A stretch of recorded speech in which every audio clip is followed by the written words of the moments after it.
बिस्मिल्लाहिर्रहमानिर्रहीम। अस्सलाम वालेकुम डियर स्टूडेंट्स। आज के लेक्चर में हम चैप्टर नंबर 7 की मिसलेनियस एक्सरसाइज का क्वेश्चन नंबर 2 स्टार्ट करेंगे। Question is the consecutive vertices of a quadrilateral are A00, B05, C47 and D42 show that quadrilateral is a parallelogram. अब हमने ये प्रूव करने हैं कि ये जो वर्टिसेस हमें गिवन है ये पैरेललोग्राम के वर्टिसेस हैं, यानी कि इसके कॉर्नर पॉइंट्स हैं।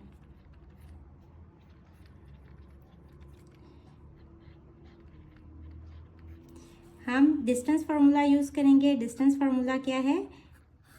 x2 minus x1 square plus y2 minus y1 square. A B distance find करना है तो इसके कोऑर्डिनेट्स लेंगे। यहाँ x2 है 0 और x1 भी है 0, तो 0 माइनस 0 स्क्वेयर। y2 है 5 और y1 है 0, तो 5 माइनस 0 का स्क्वायर। 0 माइनस 0 0 ही हो जाएगा, और यहाँ 5 minus 0 is 5 square. Under root 5 square square under root से कट जाएगा, तो ए भी डिस्टेंस आ जाएगा 5 यूनिट्स। इसको इक्वेशन नंबर 1 कह लें। अब हमने फाइंड करना है डिस्टेंस बी सी, तो इसके कोऑर्डिनेट्स लिख लें। सेम डिस्टेंस फार्मूला यूज़ करते हुए x2 minus x1 4 minus 0 square plus y2 है 7 माइनस y1 है 5, तो इसका भी स्क्वेयर।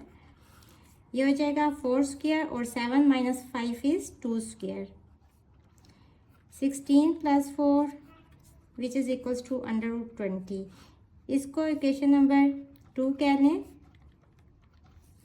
अब हमने डिस्टेंस फाइंड करना है सी डी का, तो इसके भी कोऑर्डिनेट्स लिख लें। सी डी डिस्टेंस आ जाएगा x2 minus x1 4 minus 4 square, y2 है 2 और y1 है 7, तो 2 माइनस 7 का स्क्वेयर। 0 स्क्वेयर 0 ही हो जाएगा, और 2 माइनस 7 हो जाएगा माइनस 5 का स्क्वेयर। माइनस 5 स्क्वेयर 25, और जब इसका स्क्वेयर रूट लेंगे तो 5 यूनिट्स। इसको इक्वेशन नंबर 3 कह लें। अब हमने डिस्टेंस फाइंड करना है डी ए का। डी और ए के भी कोऑर्डिनेट्स लिख लें, और डी ए डिस्टेंस फार्मूले से फाइंड करेंगे। x2 माइनस x1 का स्क्वेयर मीन्स 0 माइनस 4 का स्क्वेयर, और y2 minus y1 square means 0 minus 2 का स्क्वेयर। ये हो जाएगा माइनस 4 स्क्वेयर माइनस 2 स्क्वेयर। इसका स्क्वायर लेंगे तो 16 आ जाएगा, और इसका स्क्वायर लेंगे तो 4 आ जाएगा। 16 plus 4 is under root 20। D A distance आ गया 20 यूनिट्स। अब देखें बी सी इक्वल आ गया ए डी के। From equations 1 2 3 and 4 A B distance आ गया डी सी डिस्टेंस के, और ये कितना था 5 units. And B C distance equal आ गया ए डी या डी ए, कुछ भी आप कह सकते हैं, अंडर रूट 20 यूनिट्स के। Opposite sides are of equal length, so A B C and D are the vertices of a parallelogram. Question number 3 is show that the 4 points 5, 8, 7, 5, 3, 5 and 5, 2 are the vertices of a rhombus. सबसे पहले हम इन points को locate करके देख लेंगे कि rhombus कौन सी shape बन रही है। अब एक्स की वैल्यूज़ क्या हैं? 5, 7, 3, 5 मीन्स के मिनिमम 3 है और मैक्सिमम 7 है। तो हम 1 2 3 4 5 6 7 यहाँ तक आप इसको ड्रॉ कर लें, और y की वैल्यूज़ मैक्सिमम 8 हैं और मिनिमम 2 है, तो हम इसको 8 तक पॉइंट्स लिख लेंगे। अब 5 8 पॉइंट किधर आएगा? x है 5 और y है 8, तो ये इस जगह पे पॉइंट आएगा।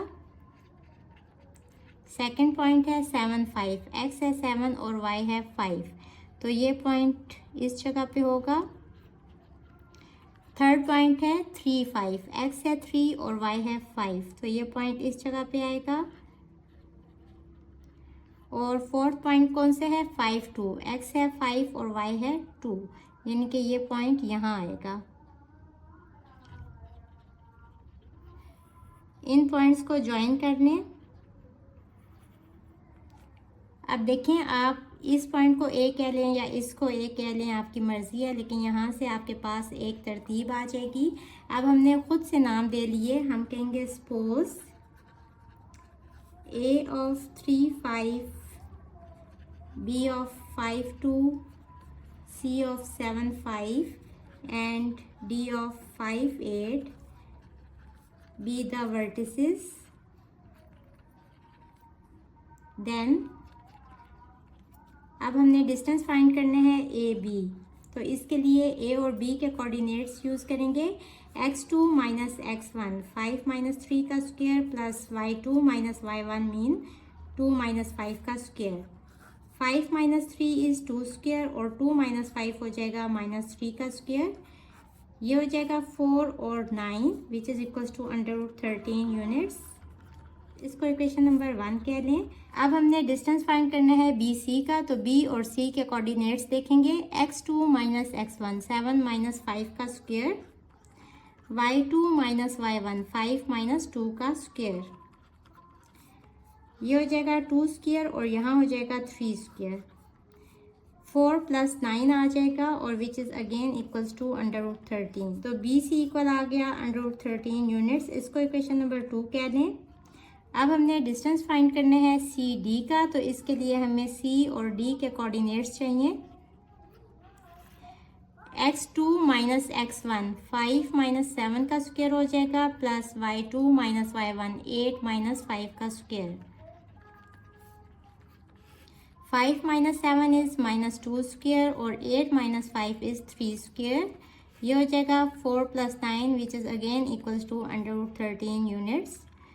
सी डी डिस्टेंस भी इक्वल आ गया √13 यूनिट्स। इसको इक्वेशन नंबर 3 कह दें। अब हमें डी ए डिस्टेंस चाहिए, तो इसके कोऑर्डिनेट्स लिख लेते हैं। x2 3 है और x1 5 है, तो 3 माइनस 5 का स्क्वायर। y2 5 है और y1 8 है, तो 5 माइनस 8 का स्क्वायर। ये इक्वल आ जाएगा 3 माइनस 5 इज़ माइनस 2 स्क्वायर और 5 माइनस 8 इज़ माइनस 3 का स्क्वायर।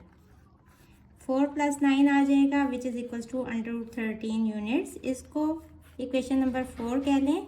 अब सारे डिस्टेंस इक्वल आ गए √13 के, लेकिन इससे हमें ये नहीं पता चल रहा कि ये रोम्बस है या नहीं, क्योंकि ये स्क्वायर की साइड्स भी हो सकती हैं। तो रोम्बस में एंगल 90 का नहीं होता। ये कैसे पता चलेगा? या तो आप एक डायगोनल ड्रॉ कर लें और देखें जो डायगोनल आप ड्रॉ करते हैं ये बेसिकली होता है हाइपोटेन्यूज, तो ए सी स्क्वायर इक्वल आना चाहिए B C square plus B A square के। अगर दोनों साइड्स इक्वल ना आ गई तो वहाँ से क्या पता चलेगा कि ये एंगल 90 का नहीं है। और आप दूसरे तरीके से भी सॉल्व कर सकते हैं कि आप ए सी डायगोनल की लेंथ फाइंड कर लें और बी डी डायगोनल की भी लेंथ फाइंड कर लें। अगर ये दोनों डायगोनल्स की लेंथ सेम ना आई तो वहाँ से भी पता चल जाएगा कि एंगल्स जो हैं वो 90 के नहीं बन रहे। तो हम ए सी डायगोनल की लेंथ फाइंड कर लेते हैं। इसके लिए ए और सी के कोऑर्डिनेट्स लिख लें। ए सी डिस्टेंस फाइंड करेंगे डिस्टेंस फार्मूला यूज़ करते हुए। x2 माइनस x1 का square plus y2 minus y1 का स्क्वायर। 7 माइनस 3 इज़ 4 स्क्वायर और यहाँ 0 स्क्वायर, तो √4 स्क्वायर आ जाएगा, तो यहाँ से 4 यूनिट्स। इसको इक्वेशन नंबर 5 कह लें। अब हमने फाइंड करना है distance B D using distance formula. तो x2 माइनस x1 मीन्स के 5 माइनस 5 का स्क्वायर और 2 माइनस 8 का स्क्वायर। ये हो जाएगा 0 स्क्वायर विच इज़ 0 और 2 माइनस 8 इज़ माइनस 6 का स्क्वायर। ये हो जाएगा 36 under root which is equals to 6 units. इसको इक्वेशन नंबर 6 कह दें। From equations 1, 2, 3 and 4 A B distance equal आया बी सी के which is equals to C D which is equals to D A, और ये सारे डिस्टेंस कितने equal आए √13 यूनिट्स के। All sides are of equal length but diagonals are not equal, so it's a rhombus. या आप ये कह सकते हैं कि the points A, B, C, D are the vertices of a rhombus. So this is our answer. Question number 4 is A of 3, 4, B of -1, 7 and C of x, y are 3 collinear points. collinear points वो points होते हैं जो एक ही straight line के ऊपर lie कर रहे होते हैं. Such that B is the midpoint of AC. यहाँ से क्या पता चला कि B जो है वो मिड पॉइंट है, यानी कि दरमियान में है किसके, A और C के. यानी A और C एक लाइन है जिसका मिड पॉइंट है B. Find the values of x and y. x और y की वैल्यू फाइंड करनी है. कोऑर्डिनेट्स उन्होंने हमें दे दी हैं. A के कोऑर्डिनेट्स हैं 3, 4, B के हैं -1, 7 और C के कोऑर्डिनेट्स हैं x, y. Using mid point formula, mid point equal होता है x1 प्लस x2/2 और y1 प्लस y2/2. अब मिड पॉइंट के उन्होंने कोऑर्डिनेट्स दे दी हैं -1 और 7. तो यहाँ लिखेंगे -1, 7 और यहाँ x1 है 3 और x2 है x. तो 3 प्लस x/2 हो जाएगा. y1 है 4 और y2 है y. तो 4 प्लस y/2 हो जाएगा. अब यहाँ से कंपेयर करें, x की वैल्यू x के इक्वल आ जाएगी, मीन्स के -1 इक्वल आ जाएगा 3 प्लस x/2 के, और y की वैल्यू y वाली वैल्यू के इक्वल आ जाएगी, मीन्स के 7 इक्वल आ जाएगा 4 प्लस y/2 के. यहाँ से हम x की वैल्यू फाइंड कर लेंगे. क्रॉस मल्टीप्लाई करें, 2 वहाँ जाके -2 हो जाएगा. तो 3 प्लस x इक्वल्स टू -2 और 3 को भी इधर ले आए, वहाँ +3 है, यहाँ आके -3 हो जाएगा. तो x की वैल्यू आ गई -5 और यहाँ से y की वैल्यू फाइंड कर लेंगे. क्रॉस मल्टीप्लाई करें, 7 2 ज़ा 14 हो जाएगा. 4 प्लस y इक्वल्स टू 14. ये 4 यहाँ जाके -4 हो जाएगा. तो 14 - 4 इज़ 10. तो y की वैल्यू आ गई 10. तो x y की वैल्यूज़ क्या आ गई, x की वैल्यू है -5 और y की वैल्यू है 10. So this is our answer. तो बच्चों चैप्टर नंबर 7 ख़त्म हुआ. होपफुली आपको पूरे चैप्टर की अच्छे से समझ आ गई होगी. अगर आप मेरे चैनल पर नए हैं तो मुझे लाइक करें, सब्सक्राइब करें और बेल आइकन को प्रेस कर दें ताकि अपकमिंग वीडियोस आपको मिलती रहें. इसके साथ ही मुझे दें इजाज़त. अल्लाह हाफिज़.